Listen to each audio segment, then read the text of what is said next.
सरदारों, जागीरदारों की जानिब से एक प्रोपेगेंडा चल रही है कि हमारे केस में जो विटनेसेस हैं वो केस से दस्तबरदार हो गए हैं या गवाही देने के लिए तैयार नहीं हैं। तो मैं समझती हूँ उनकी इतनी औकात नहीं है कि सरदारों को ये चीज़ वाज़ेह की जाए, पर सिंध की अवाम के सामने इनका मकरूह, बदकिरदार, बद-अखलाक चेहरा वाज़ेह करने की ज़रूरत है कि सिंध को बताया जाए कि ये बौखलाहट का शिकार हो चुके हैं और ये यकीनन शिकस्त अपने अंदर कबूल कर चुके हैं, तभी इस तरह के इल्ज़ामात, इस तरह की झूठी खबरें चला रहे हैं। तो अल्हम्दुलिल्लाह मैं मुतमईन हूँ, हमारे केस में जितनी भी गवाहियाँ हुई हैं, मोर देन इनफ है, सफिशिएंट है इन सरदारों को फांसी के फंदे तक पहुँचाने के लिए। दूसरी चीज़ ये है कि जिस तरह से इन्होंने ये स्टेटमेंट दिए कि ये दस्तबरदार हुए, तो लीगली जो कंप्लेनेंट है उसका राइट है कि अगर केस में 20 जो है गवाहान हैं, तो उसमें से आप जितने समझेंगे, ज़रूरत समझेंगे आप उतने चलाएँगे। ज़्यादा गवाहान को चलाना अदालत का एक टाइम वेस्ट करने के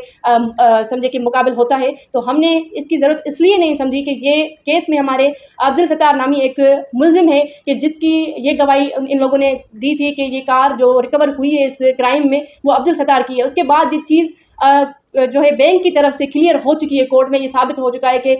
वो जो 193 की हमने दरख्वास्त दी थी उसको एज़ अ मुल्ज़िम करार दे दिया है, अदालत ने जॉइन कर दिया है कि बिल्कुल ये इस केस में मुलविस रहा है, फैसिलिटेट किया है और ये कार इसी के नाम से। जब एक चीज़ अदालत में क्लियर हो चुकी है, प्रूव हो चुकी है, साबित हो चुकी है, तो मैं समझती हूँ कि हमने इसकी ज़रूरत नहीं समझी कि ये स्टेटमेंट दिलाकर अदालत का टाइम वेस्ट किया जाए या केस को जो है मज़ीद लंबा किया जाए। तो इस तरह की इन्होंने जो प्रोपेगेंडा चलाई है उसको मैं क्लियर करना चाहती हूँ कि हमारा केस अल्हम्दुलिल्लाह मज़बूत है। सिंध की आवाम को यकीन दहानी कराती हूँ कि इंशाअल्लाह मज़लूमों का पलड़ा भारी होगा और इंशाअल्लाह हम